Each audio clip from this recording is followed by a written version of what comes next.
सबसे पहले बात करते हैं अरब सागर के राजा यानी आईएनएस विक्रांत की, जिसने ऑपरेशन सिंदूर के दौरान पाकिस्तान की नींद उड़ा दी, उसे घुटने टेकने पर मजबूर कर दिया था। हर साल जवानों संग दिवाली मनाने की परंपरा जारी रखते हुए प्रधानमंत्री मोदी ने इस बार आईएनएस विक्रांत को चुना और ऑपरेशन सिंदूर की कामयाबी का जश्न मनाया। इस दौरान प्रधानमंत्री मोदी ने जवानों के शौर्य को भी देखा और जवानों संग वक्त बिताया। आईएनएस विक्रांत से प्रधानमंत्री मोदी ने पाकिस्तान पर निशाना साधते हुए कहा, आईएनएस विक्रांत ने पाकिस्तान की रातों की नींद उड़ा दी थी। जिसका नाम ही दुश्मन का चैन छीन ले, वो है आईएनएस विक्रांत। जिसका नाम ही दुश्मन के साहस का अंत कर दे, वो है आईएनएस विक्रांत।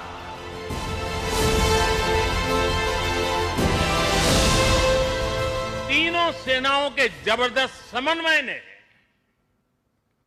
ऑपरेशन सिंदूर में पाकिस्तान को इतनी जल्दी घुटने टेकने पर मजबूर कर दिया। गोवा में आईएनएस विक्रांत से प्रधानमंत्री मोदी की ये स्पीच पाकिस्तान में बहुत गौर से सुनी जा रही है और गोवा से सिर्फ 1266 किलोमीटर दूर कराची में डर पैदा कर रही है। डर आईएनएस विक्रांत की ताकत का, डर आईएनएस विक्रांत की क्षमताओं का। ज्यादा महीने नहीं बीते हैं जब ऑपरेशन सिंदूर के दौरान थल सेना और वायु सेना ने मोर्चा संभाला हुआ था, तो आईएनएस विक्रांत अरब सागर में तैनात होकर पाकिस्तान की पूरी नेवी के लिए खतरा बना हुआ था। उस दौरान आईएनएस विक्रांत की जद में पूरा का पूरा कराची शहर था। बस इशारा मिलने की देर थी और कराची तबाह हो जाता। और इस साल की दिवाली मनाने के लिए प्रधानमंत्री नरेंद्र मोदी ने आईएनएस विक्रांत के जाबाजों को चुना।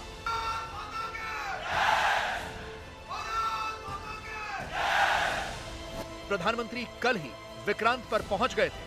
प्रधानमंत्री के स्वागत में कल रात ही विक्रांत पर बड़ा खाना रखा गया। बड़ा खाना यानी कि एक विशेष अवसर जिसमें सब जवान और अफसर एक साथ डिनर करते हैं। और कल रात इस डिनर में देश के प्रधानमंत्री भी शामिल थे। इसके बाद प्रधानमंत्री मोदी आज आईएनएस विक्रांत पर तैनात जवानों के बीच पहुंचे और उन्हें दिवाली की मिठाई खिलाई। मोदी ने जब से देश की सत्ता संभाली है, वो हर साल दिवाली मनाने के लिए सुरक्षा बलों के जवानों के बीच गए हैं। और इस बार की दिवाली इसलिए खास है क्योंकि ऑपरेशन सिंदूर के बाद ये पहली दिवाली है और इसीलिए आईएनएस विक्रांत के जवानों ने ऑपरेशन सिंदूर की सफलता पर एक खास गाना बनाया हुआ है, जिसे प्रधानमंत्री के सामने सुनाया गया। वतन के गुरूर की कसम सिंदूर की, उठा तिरंगा सीने में जब जल थल नभ में पुकार हुई, सिंदूर की लाली चमक उठी, प्रतिशोध की सीमा पार हुई। तन घनन घनन तन घनन घनन तन घनन घनन तन घनन घनन। लहरों में भी नौसेना की दुश्मन था निगरानी में, सागर की गहराई से भी उतर पड़े थे कहानी में। तिरंगा लहराया ऊंचा, देश की जीत और शान हुई। मेरा सौभाग्य है इस बार मैं नौसेना के आप सब वीर जवानों के बीच ये दिवाली का पावन पर्व मना रहा हूं। साथियों, आईएनएस विक्रांत पर बिताई कल की रात इस अनुभव को शब्दों में कहना कठिन है। मैं देख रहा था जो उमंग उत्साह से आप भरे हुए थे, और जब मैंने देखा कि आपने स्वरचित गीत गाए कल, और शायद आपने गीतों में जिस प्रकार से ऑपरेशन सिंदूर का वर्णन किया, शायद को कवि इस अनुभूति को प्रकट नहीं कर पाएगा जो युद्ध के मैदान में खड़ा जवान कर पाता है। मोदी ने विक्रांत पर करीब 40 मिनट तक जवानों को और देश को संबोधित किया और उन्होंने खास तौर पर 5 महीने पहले की वो स्थिति याद की जब ऑपरेशन सिंदूर के दौरान भारत ने पाकिस्तान के आतंक को जवाब दिया था और खास तौर पर विक्रांत की तैनाती ने पाकिस्तान में खलबली मचाई हुई थी। अभी कुछ ही महीने पहले हमने देखा है विक्रांत ने अपने नाम से ही पूरे पाकिस्तान की रातों की नींद उड़ा दी थी।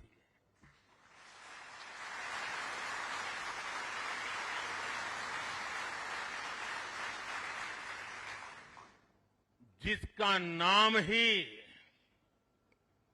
दुश्मन के साहस का अंत कर दे, वो है आईएनएस विक्रांत। वो है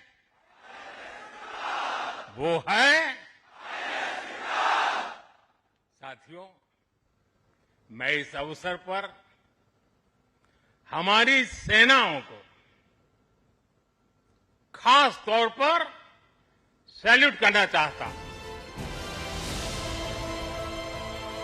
देखिए, आईएनएस विक्रांत देश का गौरव है और आइए आपको कुछ खासियत भी इसकी बताते हैं। ये देश का पहला made in India aircraft carrier है और इसके निर्माण में इस्तेमाल की गई लगभग 76% जो सामग्री है, उपकरण है, वो स्वदेशी है। आईएनएस विक्रांत लगभग 45,000 टन भारी है और इसकी लंबाई लगभग 262 मीटर है, यानी लगभग 2 फुटबॉल मैदानों के बराबर, और चौड़ाई 62 मीटर की है। इसमें कुल 14 डेक हैं और ये करीब 18 मंजिला इमारत जितना ऊंचा है। ये पोत 4 गैस टरबाइन से संचालित होता है जो इसे लगभग 52 किलोमीटर प्रति घंटे की अधिकतम गति प्रदान करते हैं। इसमें लगभग 1600 जो नौसैनिक है वो सवार हो सकते हैं। आईएनएस विक्रांत लगभग 30 लड़ाकू विमानों और हेलीकॉप्टर को संचालित करने में सक्षम है। तो ऑपरेशन सिंदूर के दौरान हमारी तीनों सेनाओं ने पाकिस्तान को घुटने पर ला दिया था। जहां एक तरफ वायुसेना, थल सेना अपना पराक्रम दिखा रही थी, वहीं दूसरी तरफ अरब सागर में भारतीय नौसेना पूरी तरह से तैयार थी। युद्धपोतों, पनडुब्बियों और लड़ाकू विमानों को जंग की स्थिति में लाया गया। युद्ध अभ्यास कर नौसेना ने मारक क्षमता की जांच कर दुश्मन को चौंकाया। पाकिस्तानी नौसेना को बंदरगाहों तक ही सीमित कर दिया। कराची समेत समंदर और जमीन के कई सैन्य ठिकानों को निशाने पर रखा गया। पाकिस्तान की नौसेना इस दौरान केवल रक्षात्मक स्थिति में ही दिखी, भारतीय निगरानी के घेरे में थी। पाकिस्तान ने अपना वॉरशिप कराची पोर्ट से हटाकर ईरान बॉर्डर के पास छिपाया, जिसका सैटेलाइट तस्वीरों के बाद में खुलासा हुआ।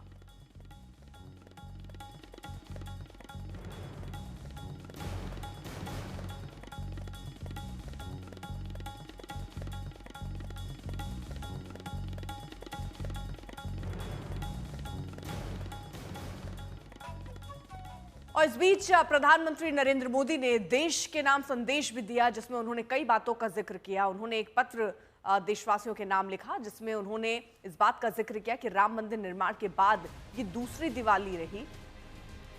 ऑपरेशन सिंदूर में मर्यादा और बदला दोनों है। ऑपरेशन सिंदूर में अन्याय का बदला भी लिया गया, यानी अगर आप छेड़ोगे तो छोड़ेंगे नहीं, ये भी भारत ने स्पष्ट कर दिया। ऐश्वर्या हमारे साथ हमारे सहयोगी और जानकारी के साथ इस वक्त जुड़ चुकी हैं। ऐश्वर्या, ये लगातार भारत की तरफ से अब मैसेज है कि अब वो भारत नहीं है जिस पर आए और आप इस तरह की मंशा लेकर आए, कुछ करके चले जाएं। अब अगर आप छेड़ेंगे तो छोड़ेंगे नहीं। जी अर्पिता, देखिए जिस तरीके से प्रधानमंत्री नरेंद्र मोदी ने ये लेटर लिखा है उसमें उन्होंने साफ कर दिया है कि अलग अलग चीजें जो पिछले कुछ महीनों में हुई हैं, ऑपरेशन सिंदूर की बात करें तो प्रधानमंत्री ने आईएनएस विक्रांत पर जाके एक मैसेज दिया है और उन्होंने ये भी कहा है कि जो ब्रह्मोस मिसाइल्स हैं, अगर उसकी बात की जाए तो फिर देश विदेश के अंदर भी कई सारे ऐसे देश हैं जो इस समय कह रहे हैं भारत को कि आप हमें भी ब्रह्मोस दीजिए। जीएसटी की भी बात प्रधानमंत्री ने अपनी जो खत जो उन्होंने देशवासियों को लिखा है उसमें कहा है कि जिस तरीके से हम एक तरफ तो अपनी सुरक्षा कर रहे हैं और वहां पर भी दीप जलाए गए हैं उन दूर दराज इलाकों में जहां कभी ना कभी नक्सलवाद होता था। तो कहीं ना कहीं जिस तरीके से इंटरनल पॉलिटिक्स जो हो रही है, जिस तरीके से नक्सलवाद से लड़ाई है, अगर हम बात करें कि अपने बॉर्डर को कैसे सुरक्षित करना है, तो हमने अपना पराक्रम ऑपरेशन सिंदूर में दिखाया और लोगों की मदद किस तरीके से करनी है, सरकार ने जीएसटी का दर घटाकर ये चीज सामने करी है। तो प्रधानमंत्री ने ये जो लेटर लिखा है, शुरुआत की है मेरे प्यारे देशवासियों से, और उसमें कहा है कि कोशिश यही है हिंदुस्तान की कि 2047 तक डेवलप नेशन बने। अपने आप को बचाना, अपने आप को सुरक्षित रखना हिंदुस्तान अच्छे से जानता है, और कोई भी अगर हिंदुस्तान पर आंख उठाएगा तो ऑपरेशन सिंदूर तो सिर्फ एक झलक थी, पूरी की पूरी फिल्म उसको दिखाई जाएगी। अर्पित। तो ये बकायदा जो ये पत्र है, ये प्रधानमंत्री का देखिए हम दिखा भी रहे हैं, जिसमें उन्होंने कई चीजों का जिक्र किया है। शौर्य, जरा एक बार सार बताइए इस पत्र का, ऐसी कौन कौन सी चीजें हैं जिस पे जिक्र हुआ है इस पत्र में? देखिए, अगर शुरुआत करें तो प्रधानमंत्री ने ये बात बोली है कि राम मंदिर के निर्माण के बाद दूसरी दीपावली ये है, और हमने देखा है किस तरीके से भारतीय जनता पार्टी ये बात बोल चुकी है कि हिंदुस्तान के अंदर राम मंदिर का बन तो बहुत साल पहले जाना चाहिए था, लेकिन जिस तरीके से तुष्टीकरण की राजनीति हो रही थी, राम मंदिर बन नहीं पा रहा था। शुरुआत में उन्होंने ये बात बोली है कि हमें मर्यादा का पालन सीखना है, लेकिन उसके साथ साथ हमें ये भी सीखना है कि अगर हमें लड़ने की आवश्यकता पड़े तो हमें लड़ना किस तरीके से चाहिए। उन्होंने फिर ये बात भी बोली कि दूर दराज के इलाकों की अगर बात करें, वहां पर भी इस साल दीपावली के दीप जलाए गए हैं। देखिए, अगले साल तक मार्च 2026 तक सरकार का मानना है कि नक्सलवाद हिंदुस्तान से खत्म हो जाएगा। तो कहीं ना कहीं नक्सलवाद को किस तरीके से खत्म करना है उसके ऊपर अग्रसर है भारतीय जो बीजेपी है वो, और कहीं ना कहीं किस तरीके से आपको इंटरनल लड़ाई जो है वो तो है नक्सलवाद से, लेकिन जो बाहर की लड़ाई है ऑपरेशन सिंदूर की अगर बात करें तो किस तरीके से दुश्मन को आंख दिखानी है और दुश्मन को ये बताना है कि हिंदुस्तान की तरफ वो आंख उठाकर नहीं देख सकता, इसकी बात हुई। उन्होंने इस बात में अपने लेटर में ये भी बताया है कि किस तरीके से जो जीएसटी के दर हैं उनको घटाया गया, और घटाने के पीछे का जो कारण था वो ये है कि पिछले 1 साल से सरकार लगातार इस चीज पे काम कर रही थी कि किस तरीके से हिंदुस्तान की जनता की जेब के अंदर ज्यादा पैसा होना चाहिए, सेविंग्स बढ़नी चाहिए। तो ये पूरी की पूरी चीज जो सरकार ने करी है, चाहे नक्सलवाद हो, चाहे ऑपरेशन सिंदूर हो, या जीएसटी के दर घटाने का हो, ये सब कुछ प्रधानमंत्री ने अपने लेटर में लिखा है। बहुत बहुत शुक्रिया आपका तमाम जानकारी के लिए।